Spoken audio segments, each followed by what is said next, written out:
पण आज महाराष्ट्रामध्ये आज ज्या पद्धतीने आरक्षणाचा प्रश्न हाताळला जातोय, दोन्ही दरडीवर हात ठेवण्याचा प्रयत्न करताना महाराष्ट्रात मुख्यमंत्र्यांची भूमिका काय हेच कळत नाही। ओबीसींचे प्रश्न सोडवत नाही, ओबीसींना बाजूला ढकलण्याचं काम महाराष्ट्रात हे सरकार करते। हे ह्या सरकारमधलेच काम करणारे मंत्री सांगतायत। अनेकांनी पवार साहेबांना सोडलं, पण पवार साहेबांनी आपल्या प्रवासात नवी माणसं हुडकली आणि त्यांना पुढे आणून सत्तेत बसवलेलं आहे। आज आपल्या सर्वांच्या साक्षीने सतीश पाटलांनी पुन्हा एकदा आपल्या सगळ्यांना या ठिकाणी एकत्रित केलंय आणि सतीश पाटील पनवेलचे अध्यक्ष झाल्यावर आपल्या सर्वांना विश्वासात घेऊन या परिसरात पक्ष संघटना बळकट करण्यासाठी प्रयत्न करायचा निर्धार पुन्हा त्यांनी ठरवलेला आहे आणि म्हणून अतिशय आग्रहाने पवार साहेबांना त्यांनी इथं निमंत्रित केले। अनेक विषय या परिसरातील पनवेलकरांचे प्रश्न समस्या त्यांनी मांडल्या, प्रशांत पाटलांनी मांडल्या। या परिसरात पनवेलला जो माथाडी कामगार राहतो त्याच्या वेगळ्या समस्या आहेत, बाहेरच्या खारघरपर्यंत पसरलेल्या पनवेलकरांच्या वेगळ्या समस्या आहेत।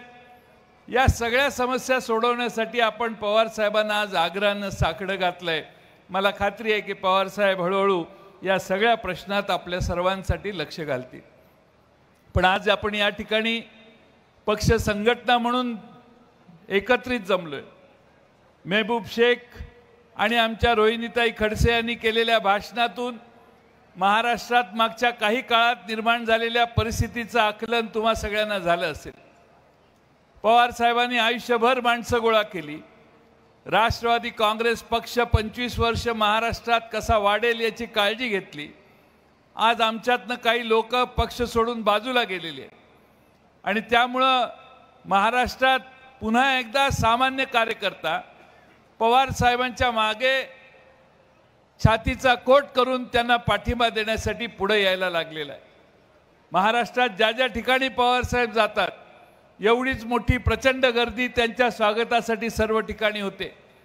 आज आपल्या सर्वांना सतीश पाटलांनी आणि आमच्या प्रमोद पाटलांनी या ठिकाणी बोलवलं। प्रमोद पाटलांच्यावर आम्हाला नव्या मुंबईची जबाबदारी टाकायची होती, पण काही जमलं नाही। पण प्रमोद पाटलांना आम्ही विनंती केलेली आहे प्रशांत पाटलांना की प्रशांत पाटलांनी जरा रायगड जिल्ह्याकडे बघावं आणि रायगड जिल्ह्यातली संघटना कशी वाढेल हे प्रशांत पाटलांनी थोडंसं बारकाईनं बघावं। शेवटी पवार साहेबांचे विश्वासू म्हणून प्रशांत पाटील अनेक वर्ष काम करतायत, भावनाताई आमच्या काम करतायत। शेवटी पक्ष अडचणीत आहे, इथले स्थानिक नेते पक्षाला सोडून गेलेले आहेत आणि म्हणून पूर्ण रायगड जिल्ह्यामध्ये पक्ष कसा बांधायचा, पुन्हा एकदा पवार साहेबांची पुण्याई ही सगळ्या आपल्या सगळ्यांचं भांडवल आहे आणि त्यासाठी आपण सगळ्यांनी कार्यरत कसं व्हायचं हे बघितलं पाहिजे। महाराष्ट्रामध्ये आपण जरा बारकाईनं बघितलं तर तुमच्या लक्षात येईल की भारतीय जनता पक्षाचा एकमेव कार्यक्रम आहे तो म्हणजे पवार साहेबांच्यावर टीका करणं। आजही महाराष्ट्राच्या उपमुख्यमंत्र्यांनी त्यांच्या पक्षाच्या बैठकीत त्यांची सूत्र त्यांची दिशा सांगायच्या ऐवजी पवार साहेबांच्यावर निम्मा वेळ खर्च करून पवार साहेबांच्यावर टीका करण्यात धन्यता मानली। का तर त्यांना पवार साहेबांची भीती वाटते। पवार साहेबांचा पक्ष फोडण्यात त्यांनी प्राधान्य दिलं।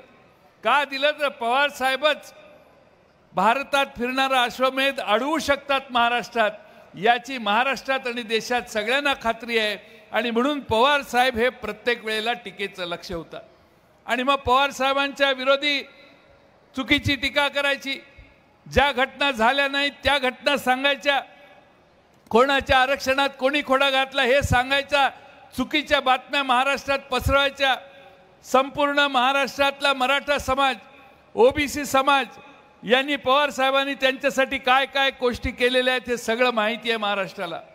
पण आज महाराष्ट्रामध्ये आज ज्या पद्धतीने आरक्षणाचा प्रश्न हाताळला जातोय, दोन्ही दरडीवर हात ठेवण्याचा प्रयत्न करताना महाराष्ट्रात मुख्यमंत्र्यांची भूमिका काय हेच कळत नाही।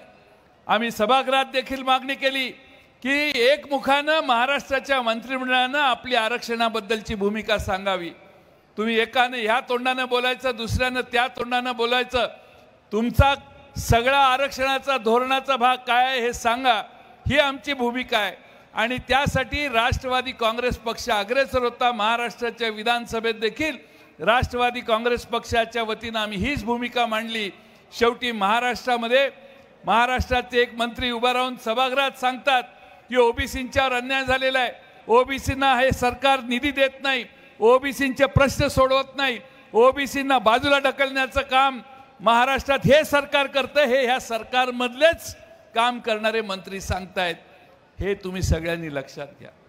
आणि म्हणून या ठिकाणी नक्की महाराष्ट्र सरकारचं धोरण काय हे सरकारने सांगितलं पाहिजे. ते नाही सांगत. पण मराठा समाजाच्या बाबतीत काय करायचं, यांनी काय केलं, पवार साहेबांनी काय केलं.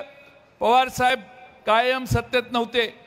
मागच्या तुम्ही ज्यांना घेऊन आता सत्तेत बसलाय ते 15 वर्ष सत्तेत होते. त्यांना शेजारी विचारा कुणी काय केलं आणि कुणी नाही केलं. आणि त्यामुळं पवार साहेब 93 साली 94 साली मुख्यमंत्री होते. त्यानंतर पवार साहेबांनी कधी मुख्यमंत्रीपद भोगलं नाही. पवार साहेबांचे सहकारी मंत्रिमंडळात ठेवले. त्यावेळी महाराष्ट्रात कधी मुख्यमंत्रीपद हे राष्ट्रवादीच्या वाट्याला आलं नाही. पण आम्ही सगळे मंत्रिमंडळात होतो. आणि त्यामुळं पवार साहेबांच्या विरोधी तुम्ही ज्यावेळी बोलता त्यावेळी हे लक्षात ठेवा की तुमच्या शेजारी बसलेले नवे पाहुणे आज तुम्ही करून घेतले आहेत, त्यांच्या विरोधी ती भूमिका तुम्ही मांडताय.